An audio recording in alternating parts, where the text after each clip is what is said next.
wabarakatuh. Waalaikumsalam warahmatullahi wabarakatuh. Innal hamdalillah nahmaduhu wa nasta'inuhu wa nastaghfiruh wa na'udzu billahi min shururi anfusina wa min sayyiati a'malina may yahdihillahu fala mudilla lahu wa may yudlil fala hadiya lahu. Asyhadu an la ilaha illallah wahdahu la syarika lah wa asyhadu anna Muhammadan abduhu wa rasuluhu la nabiyya ba'dah. Allahumma shalli wa sallim wa barik ala nabiyina Muhammadin wa ala alihi wa ashabihi wa man tabi'ahum bi ihsanin ila yaumil qiyamah ma ba'dah. Alhamdulillah, kita panjatkan kepada Allah Subhanahu wa taala yang telah melimpahkan rahmat, taufik, hidayah dan nikmatnya kepada kita, sehingga dengan anugerah-anugerah tersebut kita dapat menghadiri kegiatan rutin yaitu ta'lim yang diadakan oleh pimpinan ranting Muhammadiyah Gawok. Mudah-mudahan kehadiran kita ke majelis ini diberi balasan yang setimpal oleh Allah Subhanahu wa taala. Shalawat serta salam mudah-mudahan tetap terlimpah curahkan kepada baginda Rasulullah Muhammad sallallahu alaihi wasallam yang kita harapkan syafaatnya nanti di yaumil qiyamah. Bapak-bapak dan saudara-saudara sekalian yang dirahmati Allah Subhanahu wa taala, terlebih dahulu kami akan mengutip ayat dari surat Al-Mulk ayat 1 dan 2. A'udzu billahi minasyaitonir rajim. Tabarakalladzi biyadihil mulku wa 'ala kulli syai'in qadir. Alladzi khalaqal mauta wal hayata liyabluwakum ayyukum ahsanu amala wa huwal azizul ghafur. Al-ayat. Kepada bapak-bapak sekalian dan saudara-saudara yang dirahmati oleh Allah Subhanahu wa taala, Allah telah menyatakan bahwasanya Dia adalah zat yang di tangannya kekuasaan atau penguasa, dan Dia terhadap segala sesuatu maha kuasa, yaitu wa huwa ala kulli syai'in qadir. Dialah Allah zat yang di tangannya kekuasaan yang tidak ada kekuasaan lain nanti di akhirat. Ini saya baca tadi di bukunya tafsirnya Profesor Hamka, itu bahwasanya ayat ini menjelaskan tentang kemahakuasaan Allah nanti di akhirat, bahwa tidak ada penguasa lain. Jadi kekuasaan-kekuasaan yang di dunia ini akan sirna semua, ya. Tidak akan ada lagi penguasa. Maka di surah Al-Fatihah kan Maliki Yaumiddin juga ada yang memaknai penguasa pada hari pembalasan. Nah, tidak ada lagi nanti raja atau presiden ataupun perdana menteri, semuanya di hadapan Allah adalah sama, ya. Tinggal ketika kita memahami tentang yaumul hisab atau belum sampai ke yaumul hisab, misalnya masih di alam kubur, kira-kira semua manusia ini mendapat pertanyaan dari Munkar Nakir. Kira-kira semuanya dapat pertanyaan apa tidak? Ya, kalau di alam kubur kira-kira semuanya dapat pertanyaan enggak? Disowani enggak sama malaikat Munkar Nakir kira-kira? Kalau di alam kubur. Jenengan sekalian bayangkan enggak Nabi Muhammad ditanya, "Man nabiyuka?" misalnya. Coba. Nah, kan enggak mungkin ya. Jadi tidak semuanya berarti. Ya orang-orang tertentu saja mungkin yang tidak akan, ya kan, masa selevel Nabi disowani malaikat Munkar Nakir ditanya man nabiyuka, marobuka, kan sudah kenal kan. Orang terdekat dengan Allah masa dapat pertanyaan seperti itu. Atau ketika di yaumul hisab, kita kira orang kafir itu dihisab apa enggak? Misalnya. Kan nggak perlu kesuwen kalau dihisab. Itu mungkin hal-hal yang apa ya? Kadang meneng-meneng ini mikir, iya mungkin yang dihisab yang kadang imane kandel, kadang imane tipis kan gitu ya. yang fluktuatif lah, keimanannya yang fluktuatif mungkin yang tidak stabil itu, sehingga kadang-kadang bermaksiat ya. Ya sekelas kita mungkin didatangi oleh mungkar nakir ya.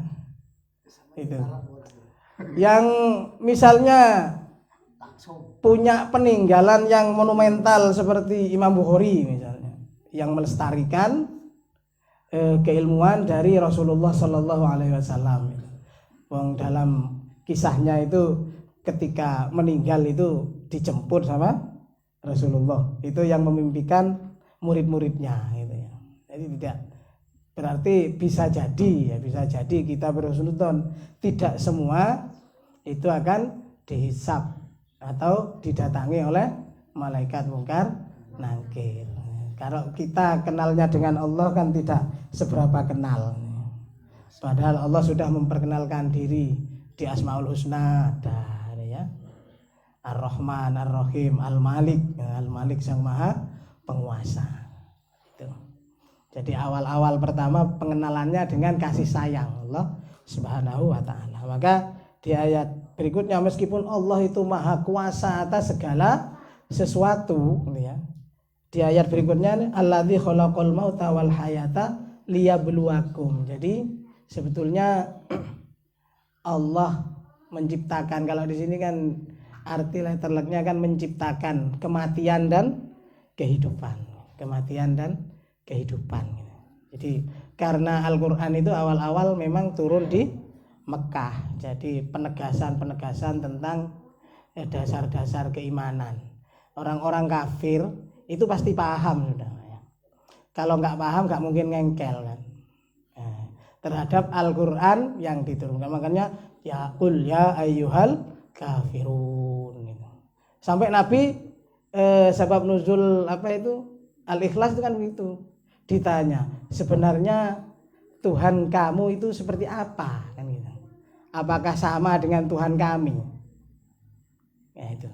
Di situ kan Nabi menjelaskan ya pakai ayat itu, qul huwallahu ahad. Kalau Tuhannya orang-orang kafir kan dari batu, dari perak mungkin ya, dari emas atau dari kalau nggak mampu dari tepung mungkin.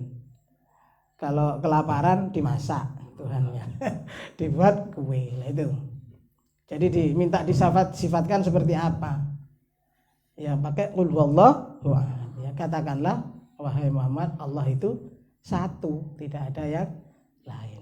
Maka ada yang memaknai ayat ini merupakan tauhid ahadiyah. Tauhid ahadiyah.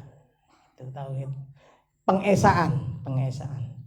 Sama dengan kalau di Al-Baqarah itu ya ayyuhan nasu ubudu rabbakumul ladzi khalaqakum. Ya ayyuhan nasu ubudu. Kalau itu khitabnya, sasarannya pada orang kafir, ya ayyuhan nasu ubudu itu yuwahidu kan gitu, yuwahidu. Ibnu Katsir kan memaknai yuwahidu. Tapi kalau kepada yang sudah beriman bukan lagi yuwahidu, tapi istaqomu ibadatun. Jadi beristiqomahlah di dalam beribadah kepada Allah Subhanahu wa taala. Jadi kalau secara terjemah letterlek ya beribadah, memang beribadah ya. Ubudu rabbakumul ladzi khalaqakum, sama dengan itu. Jadi Allah menciptakan kematian ditaruh di awal lalu hayat liyabluwakum. Ini kan senada dengan di Al-Baqarah. Ya surah Al-Baqarah mungkin. Walana buluanakum bisyai'im minal khaufi wal ju' wa naqsim minal amwat wal anfus wat thamarat wa basyiris sabirin. Kan itu sesenada dengan ini. Jadi memang liyabluwakum untuk menguji bentuk kematian, bentuk kehidupan ini adalah bagian dari ujian dari Allah Subhanahu wa taala. Tidak bisa hidup di dunia memang ya siklusnya seperti itu ya. Maka dikatakan sebelum ayat berikutnya dan demikian. Jadi kaifa takfuruna billahi, di ayat sebelum-sebelumnya itu kan ada kaifa takfuruna billahi wa kuntum amwat. Ya, wa kuntum amwat. Fa ahyakum kemudian. Bagaimana kalian kok bisa kufur atau mengingkari keberadaan Allah? Kan gitu. Kaifa takfuruna billahi wa kuntum amwat. Padahal asalnya kan kita tidak ada. Dan keberadaan kita juga tidak keinginan kita gitu. Keinginan Allah Subhanahu wa taala. Jadi keberadaan kita ini kalau kita pahami secara syukur, maka kita pantas untuk bersyukur karena dilahirkan. Meskipun mungkin banyak ujian-ujiannya, kan tidak sama sudah kehidupannya di dunia. Ada yang mungkin ya susah terus, mulai cilik kehidupannya susah terus karena terlahir dari keluarga yang melarat misalnya, kan susah. Ada yang terlahir dari keluarga pejabat, bukan pilihan kita itu memang. Ini kan lina beluwakum itu tadi, lina beluwakum untuk ujian. Nah, tinggal bersyukur kalau dapat nikmat atau bersabar itu tadi. Wa basyiris sabirin di pangkal ayat itu tadi. Bentuk-bentuk ujian kan macam-macam. Bisa rasa takut lapar mungkin. Takut sama hantu. Kalau yang anak-anak kan usianya ya takut sama hantu, wedeni wek kuntilanak. Itu ada jin, takut sudah. Nah, kalau yang dewasa mungkin takut juga kalau ketemu jin mungkin ya. Kalau jinnya yang jelek yang muncul gitu ya. Karena memang sama-sama makhluk Allah. Jadi al-jan itu kan kalau di tafsirnya Baghawi itu atau Al-Baidawi itu sesuatu yang tersembunyi, masturun, sayun masturun, sesuatu yang tersembunyi, jan. Jadi jin. Nah ini. Ujian-ujian itu kemudian dilanjutkan ayyukum ahsanu amala, gitu ya. Siapakah di antara kalian yang terbaik amalnya, yang terbaik. Jadi yang diminta adalah kualitas dari amal kita, dari kualitas amal kita, amal ibadah yang dilandasi dengan ilmu, ya, tentunya yang dibatasi dengan ilmu, ya, ilmu yang berkenaan dengan amal-amal kita. Ya. Kalau sholat ya ilmunya sholat, ilmu haji ya naik haji ya ilmunya haji, kan gitu. Kan ada istilah al-hajju arafatun ya. Al-hajju arafah. Intinya haji di Arafah. Jadi orang naik haji kalau enggak ke Arafah enggak sah kan itu. Karena wukuf kan itu. Wukuf ya. Betul ya wukuf. Iya, padahal menang meskipun hanya sebentar, yang penting di Arafah. Jadi sebetulnya enggak perlu lama-lama sebetulnya. Jadi mereka yang paham, ya mereka yang berilmu, meskipun hanya sebentar, gak usah ngantek 2 jam 3 jam, memang gak terlalu lama. Nah itu waktunya kan itu terbatas. Kita biar rombongan yang lain dapat jatah juga berdiam diri di Arafah, ya cepet-cepet sudah. Ya usah terlalu lama. Boleh, sebetulnya boleh. Yang penting sudah nyampe di Arafah. Ya, kalau nggak nyampe, kalau dilewati nggak boleh, karena bagian dari rukun haji. Al-hajju arafatun. Haji itu ya harus diam di Arafah lah. Gak usah terlalu lama. Nanti di sana terlalu lama merenungi kehidupannya mungkin gak perlu. Atau merasa bimbang hajinya tidak diterima. Nah, itu tidak benar juga ya. Tidak benar. Wa huwal azizul ghafur, dan dia Maha perkasa, Allah Maha perkasa menentukan. Itu tadi, kalau yang jelas-jelas kafirnya ya langsung sudah. Gak usah perlu dihitung. Kan gak perlu dihitung, jelas kafir ya. Jelas tidak mengakui adanya Allah Subhanahu wa taala kan gitu. Mosok jate digoleki apike. Karena amal itu bisa diperhitungkan kalau bersyahadat kan gitu. Melakukan persaksian dulu. Kalau enggak melakukan persaksian ya enggak dihitung. Sebesar apapun nyumbang misalnya 1 triliun, pembangunan pondok misalnya, pembangunan sekolah, pembangunan rumah sakit, tapi kalau di dalam Islam kan syahadat itu sangat menentukan. Makanya la ilaha illallah itu sangat menentukan gitu ya. Bahkan ada hadis, barang siapa yang akhir ucapannya itu kalimat la ilaha illallah dakhalal jannah kan gitu. Ya perkara dia fasik banyak dosa ya diumbah dhisik kan enggak masalah. Tapi kan pasti dakhalal jannahnya. Kita harus mensiarkan itu. Mensiarkan bahwa orang Islam itu pasti masuk surga gitu. Biar gembira di dalam beragama itu, agar senantiasa gembira. Kalau tidak seperti itu, kalah dengan sebelah nanti. Sebelah itu dia yang sudah meninggal ada di sisi Bapa misalnya. Pasti di sisi Bapa kan? Pasti diterima. Berarti sudah pasti masuk surga kan? Kalau di agama sebelah kan seperti itu. Diberi pengabaran yang menggembirakan. Loh kita enggak. Misalnya Bapak Suparman, Pak Ponijan yang lain ini wis padang iktikaf, padang sedekah, ya cek ngisi, cek diweden-wedeni, lek gak ikhlas gak mlebu swarga. Ya kalau ikhlas ya dilatih lah, dilatih. Satu saat pasti ikhlas kan gitu. Diweden-wedeni tok. Anak-anak yo wis kongkon ngaji males disenen engko gak mlebu swarga, mlebu neraka. Malah wedi ya, malah takut. Pasti masuk surga. Kalau bisa baca Quran misalnya, pasti masuk surga kan enak. Lek awakmu apal surat iki pasti mlebu swarga. Kan enak. Enggak usah ditakut-takuti. Lek gak apal mlebu neraka engko. Enggak enak kalau seperti itu. Diberi yang menggembirakan saja. Dakhalal jannah gitu. Man qala la ilaha illallah dakhalal jannah gitu saja. Masa kita mau kesasar? Wong kita sudah diberi kuncinya. Ya, miftahul jannah.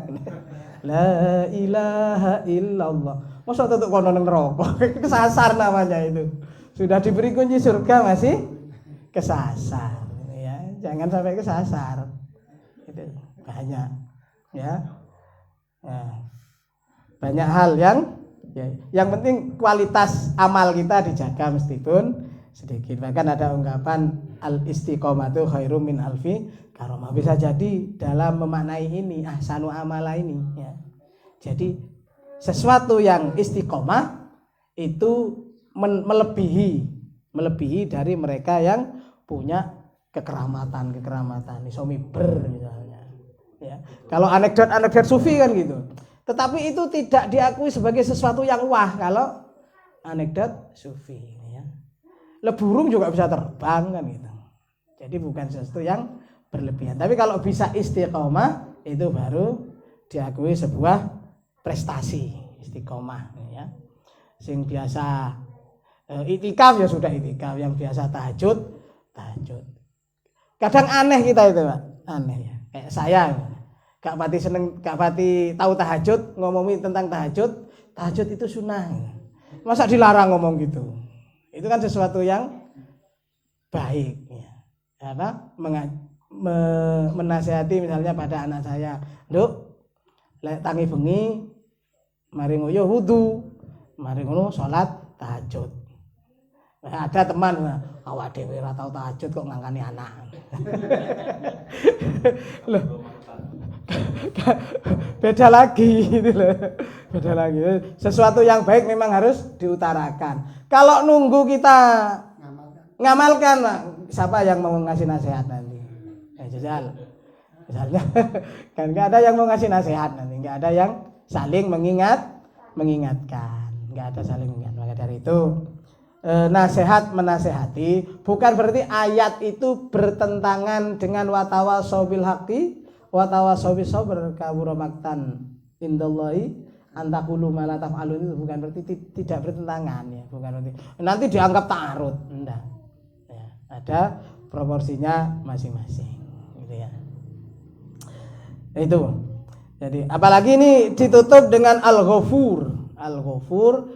Jadi kita ini manusia potensinya untuk berbuat salah itu sangat besar ya, sangat besar. Beda dengan malaikat. Malaikat memang tidak berpotensi untuk melakukan kesalahan. Beda dengan manusia. Manusia itu dikupeng istilahnya, dikepung ya. dari internal dan eksternalnya ada. Eksternalnya mungkin yang jadi kambing hitamnya kan setan kan gitu ya, setan atau jin yang menyerupai temannya. Ya yang dari internal kita ini hawa nafsu kita. Hawa nafsu ini kan kalau tidak dikendalikan bisa menjerumuskan kita juga, ya, bisa menjerumuskan manusia. Tetapi tanpa hawa nafsu manusia tidak akan berperadaban. Kalau nggak punya keinginan, nafsu itu kan cenderung dengan keinginan. Nggak punya keturunan nanti nggak punya nafsu, nggak punya generasi, gitu ya. Jadi tinggal pengendaliannya saja, bukan dimatikan. Maka ada syariat puasa itu bukan untuk mematikan sebetulnya, untuk mengendalikan nafsu kita agar terarah, ya, agar terarah. Punya cita-cita istiqomah tahajud, istiqomah baca Quran, punya cita-cita thalabul ilmi misalnya, itu kan bagian dari keinginan untuk meningkatkan diri. Kalau nafsunya hilang, nggak ada nanti, nggak ada keinginan untuk omahku ben apik, tak cat warna apa, kan nggak ada. Datar-datar saja, nggak ada pergerakan yang untuk lebih maju, nggak ada. Itu keinginan yang baik yang bisa diarahkan. Maka saya mengutip dari hadis Rasulullah yang diriwayatkan oleh Abu Hurairah. Ini an Abi Hurairah radhiyallahu anhu, ismuhu Abdurrahman, annahu qala Nabi sallallahu alaihi wasallam, salasun munjiyatun wa salasun muhlikatun wa salasun darajatin wa salasun kafaratin. Ada 3 hal. Yang pertama amal munjiyat, fa khasyatullah fis sirri wal alaniyah. Ini atau bertakwa kepada Allah dalam keadaan sunyi dan ramai. Dalam seperti ini mungkin ketika di masjid bareng sama yang lain kan ketakwaan kita bisa meningkat. Yang rawan ketika sepi, ya, nggak ada orang, nggak ada teman ngobrol, itu pikiran bisa nerawang kemana-mana. Maka sebaiknya dianjurkan untuk berpikir tentang benda-benda atau makhluk-makhluk ciptaan-ciptaan Allah di sekitar kita, gitu ya. Benda-benda yang ada di sekitar kita atau diri kita sendiri. Kita mikir-mikir, nah nio sama-sama tulang, kuku itu tumbuh terus sedangkan gigi nggak tumbuh terus, kan gitu. Lah nio sama-sama rambut, ini tukul terus iki yo gak tukul, gak dawa-dawa, kan ini. Mikir, kok iso ya? Itulah peran sifat muhyi dan mumitnya Allah. Maka sel dalam badan kita kan tiap hari kan ada yang mati tergantikan dengan yang itu sifat muhyi itu bekerja dalam tubuh kita. Muhyi dan mumitnya Allah itu bekerja. Al muhyi maha menghidupkan, al mumit maha mematikan. Atau yang petani itu wis diolah kaya apa panjat londot ya enek kan itu. Ngantek dikeduk.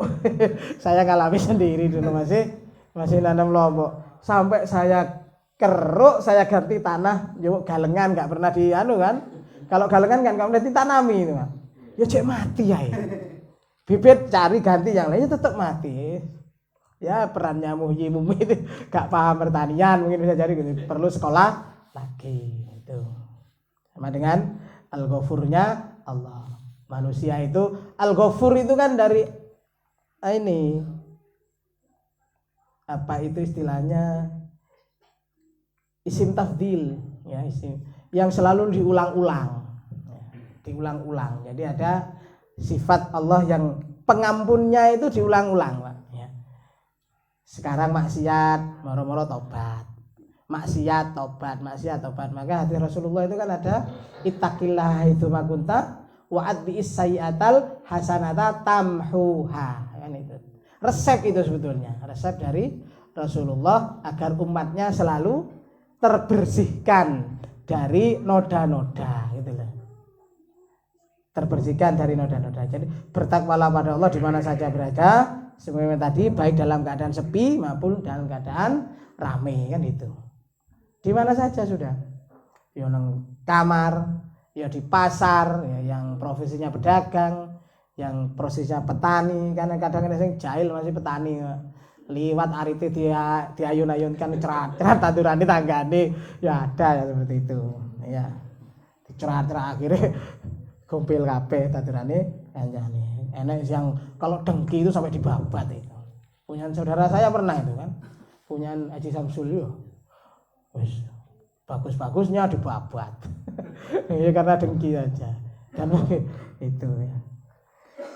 Gak seneng nang wonge tandurane sing dirusak. Nah itu bahaya juga. Bertakwa pada Allah saja. Jadi kebaikan, kesalahan yang pernah kita lakukan segera kita iringi dengan perbuatan baik, tamhuha, dapat menghapusnya, dan kita harus yakin itu memang, dan itu sahih ya, sahih dari riwayat Bukhari Muslim, sahih itu hadis itu bisa dipertanggungjawabkan, pasti dapat apa istilahnya, menghapus kesalahan-kesalahan kita. Kalau kita bertobat, satu saat kok tergelincir lagi, ya tobat lagi. Tapi katanya Bang Roma Irama, jangan sampai jatuh satu lubang yang sama. Ya, tiba kok neng bolongan situ. Nah itu. Tapi manusia ya ujiannya banyak, beda-beda. Kemudian wal qasdu fil faqra'i wal ghina. Qasdu itu sedengan, apa ya? Sederhana di dalam antara kefakiran dan kaya.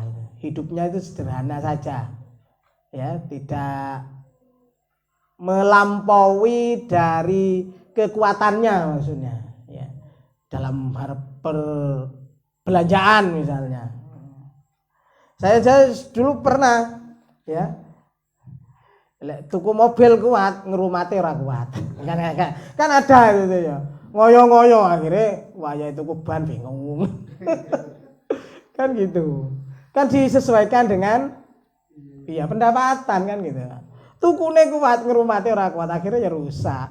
Kan muspro katanya orang Jawa, muspro eman-eman. Jadi keberlangsungannya itu maksudnya, keberlangsungan. Jadi hidup sederhana ya. Ketika mungkin oleh Allah diuji dengan kemiskinan, ya dilalui dengan sabar. Ketika diberi kecukupan yang atau diberi harta yang berlebih, ya tetap sederhana, tidak perlu berfoya-foya. Karena itu di gini dikatakan oleh Imam Nawawi at-tawasud fil ma'isah. Jadi pertengahan, apa istilah wasatiyah kalau di Persyarikatan Hidayah, gerakan wasatiyah. Jadi yang pertengahan itu memang yang dianjurkan oleh Rasulullah Sallallahu Alaihi Wasallam. Tidak ekstrim kanan, tidak ekstrim kiri. Kalau ke kanan, kalau kita terapkan di persyarikatan, terlalu ke kanan, terlalu ekstrim, keras, nanti banyak yang lari. Terlalu ke kiri, terlalu sekuler nanti. Oh, untuk wilayah ceramah ojo nang kene kan ada kadang ya. Iku untuk wilayah agama iki. Bukan ini, nang kantor ngomong agama, nang masjid ngono lho, ya enggak boleh juga seperti itu enggak boleh. Jadi di pertengahan ya. Kalau ada yang melenceng ya diingatkan saja. Jangankan itu, pada masa awal-awal Rasulullah mengadakan sholat jamaah di Nabawi, itu sahabat itu ya belum paham ya Pak. Jadi jangan dikira sahabat itu pinter kabeh, enggak. Sahabat orang-orang Badui terutama itu ikut jamaah itu pedok penganjang. Tekon di sampean. Mek salat Pak, kenalan ya Pak. Mek salat itu kenalan. Ada bahkan yang sampai apa ya kencing itu ya. Ceritanya ada yang kencing ya. Kan enggak boleh dipukul itu. Lah nang kene kira-kira diapane ya? Tutuk ndas. Ya kan? Tutuk ndas kan gitu. Itu Badui. Rasulullah enggak. Kalau yang sholat tadi itu saya ingat betul Akhi, kita ini sedang menghadap yang menciptakan kita. Ojo jagongan sak koncoan. Digitukan aja. Ya sudah, yang nabi yang ngomongin awake dhewe. Saya kalau bilangin anak-anak tetap itu ngadep Gusti Allah ya kan sering marwar ya. Ngadep Gusti Allah aja omong-omongan, isik jagongan le arek-arek. Sampai dapat rukuk isik jagongan. Lek gak dijogo. Lek wis dijogo sama buranan ndak sudah. Omongan nganteng. Langsung diselentik dan guri. Itu ya. Ini bertakwa pada Allah di mana saja berada, dalam keadaan sepi maupun terang-terangan kita jaga, lalu hidup sederhana ya, tawasud fil ma'isyah ya, fil ma'isyah wal adlu fir ridha wal ghadab. Nah, ini perbuatan adil ketika kita seneng, ridha itu bisa dimaknai seneng ya, dan marah ketika memutuskan satu perkara, misalnya hakim gitu ya. Kalau lagi marah nggak boleh menjalani sidang, nggak boleh hakim. Pas mari ditagih kreditane nggak boleh, gitu ya. Hakim nggak boleh. Kalau lagi dalam keadaan kacau itu qadhi nggak boleh memutuskan perkara, bahaya. Ya. Atau lagi mari tukaran ya bojone ini, sama kan? Nggak boleh, bahaya itu. Keadilannya nanti bisa terpengaruhi. Proses keadilan memang keadilan memang masing-masing orang memandangnya tidak sama, tapi Khalifah Ali bin Abi Thalib itu pernah mempraktekkan keadilan bahwa penguasa itu bisa dikalahkan oleh rakyat. Tapi itu masa zaman Khalifah Ali bin Abi Thalib sebagai presidennya, satu saat itu bajunya itu dicuri oleh Yahudi, orang Yahudi tetangganya itu dicuri, baju perangnya itu dicuri. Setelah itu dapat beberapa hari itu dipakai di pasar.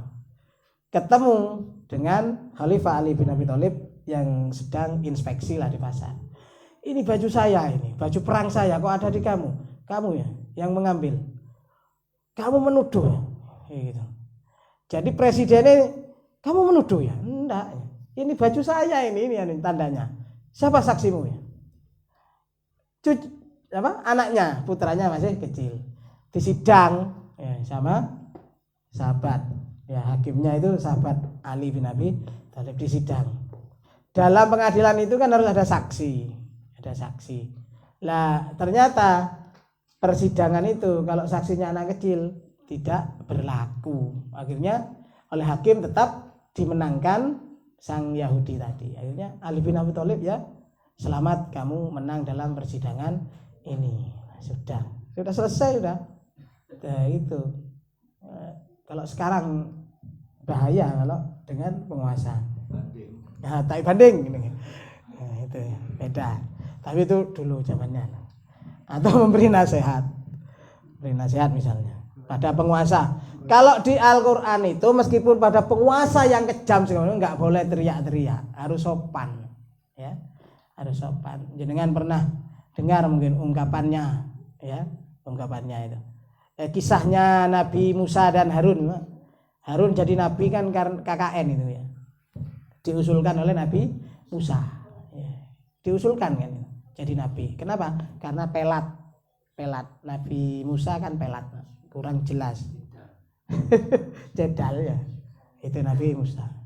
Diusulkan agar saudaranya yang jadi nabi. Ketika menasehati Fir'aun itu pun dengan qaulan layyina, dengan perkataan yang lemah lembut, tidak boleh tidak sopan, ya, tidak boleh. Jadi penguasa Fir'aun.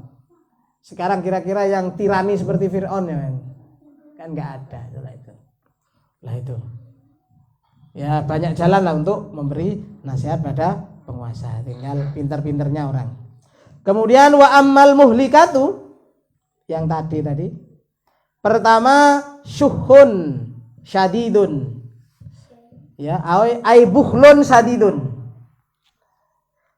La yuaddi haqqullah wa haqqul khalqi.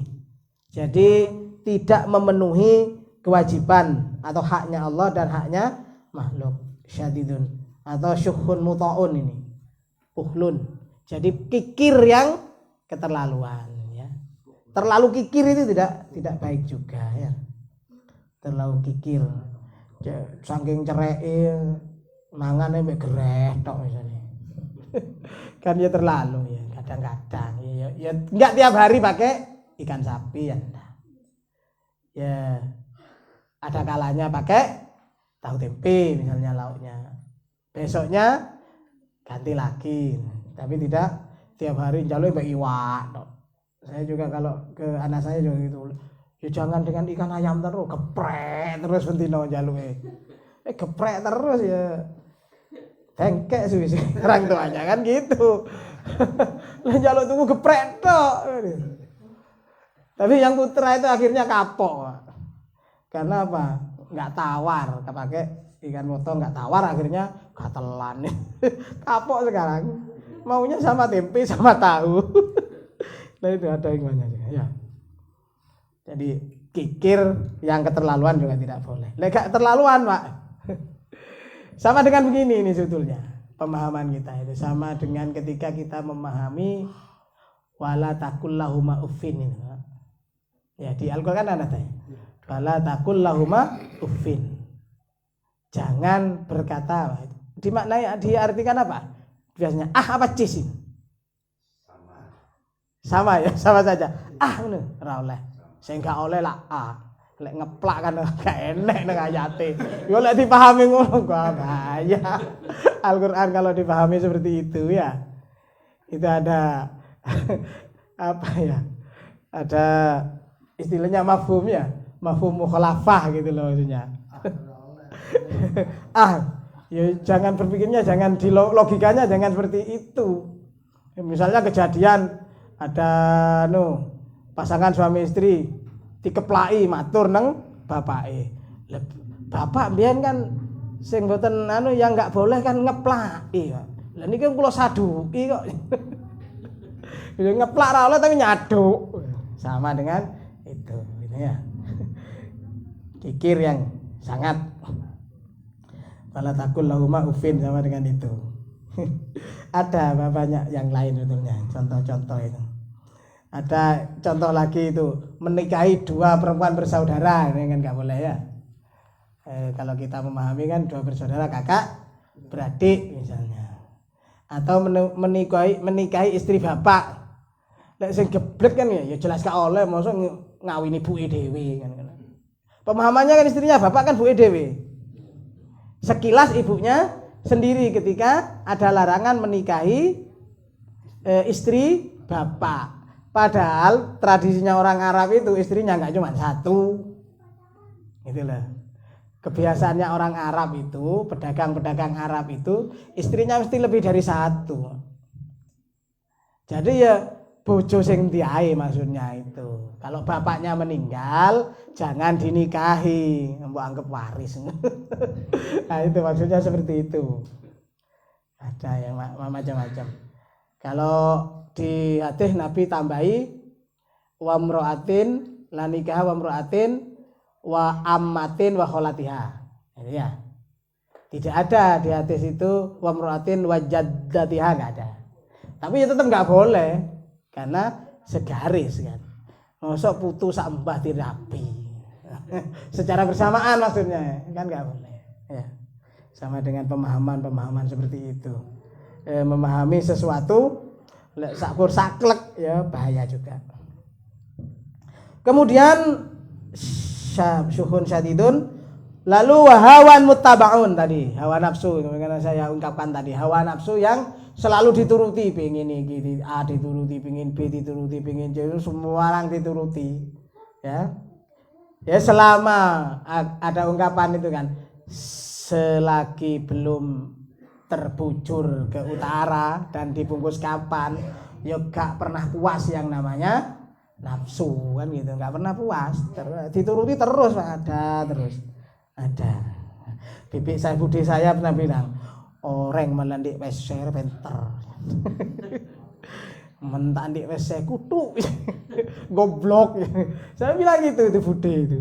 Dia bilang, iya dia pernah bilang, orang melendik WC aja pinter. Saya kewiria pinter ngerena. Mentak di WC kutu tedung tok. Itu budi bilang, pernah saya ingat betul itu. Tak pikir-pikir ya juga. Ya kalau nggak punya uang ngapain program sesuatu. Kemudian yang ketiga ijabul mar'i binafsi. Ijabul mar'i binafsi apa? Gawok nang awake dhewe. Kagum terhadap diri sendiri. Ini yang bahaya ya. Seperti saya misalnya. Punya perasaan liyane gak iso paling. Aku tok sing iso. Atau yang ini yang biasanya menimpa ahli ibadah, ahli sedekah, ahli jihad, ahli tahajud, ahli ibadah ya. Biasa bahaya ini. Ijabul mar'i binafsi. Jadi kalau pikiran kita liar, wong liya paling turu kabeh aku tok sing tangi. Itu bahaya kalau jangan diteruskan itu. Segera beralih ke pikiran yang lain biar tidak nganu nanti nerawang kemana-mana, akhirnya kagum pada dirinya sendiri. Kayak kisahnya iblis akhirnya jatuhnya ke sombong karena memandang yang lain remeh ya, memandang yang lain remeh selain dia. Kan memang prestasinya sangat besar ya, awalnya iblis itu prestasinya sangat besar ya, zikirnya pada Allah ribuan tahun, bisa memimpin para malaikat ya, awalnya itu di kelompok malaikat yang tidak terkenal, tapi ya bukan di kalangan yang sudah kita mafhumi seperti Jibril, Mikail, enggak, di malaikat-malaikat yang tidak begitu tersohor itu jadi pemimpinnya. Dikata Azazil di tafsir-tafsir itu kan disebut dengan istilah Azazil, iblis itu Azazil, Kanzul Jannah bahkan. Jadi ya itu bapak-bapak, jadi hal yang membuat kita beruntung juga ada 3 tadi telah disebutkan. Sesuatu yang membuat kita hancur juga ada 3, kikir, hawa nafsu, lalu ijabul atau kagum terhadap diri sendiri. Itu yang menyebabkan kita sombong, akhirnya meremehkan orang lain. Pendapatku tok sing bener, pendapatnya konco atau yang lain dianggap tidak berkualitas. Itu bahaya nanti ya, bagi tatanan kehidupan di masyarakat kita. Maka yang baik sesuatu dibicarakan dengan sebaik-baiknya, dengan penuh kesabaran dan tetap menjaga rasa adil dan kesederhanaan dalam kehidupan sehari-hari agar ibadah kita benar-benar ahsanu amala dan menjadi catatan terbaik bagi kita sehingga mendapat pengampunan dari Allah Subhanahu wa taala. Demikian apa yang perlu saya sampaikan. Apabila ada kesalahan saya mohon maaf. Nasrun minallahi fathun qarib. Wassalamualaikum warahmatullahi wabarakatuh.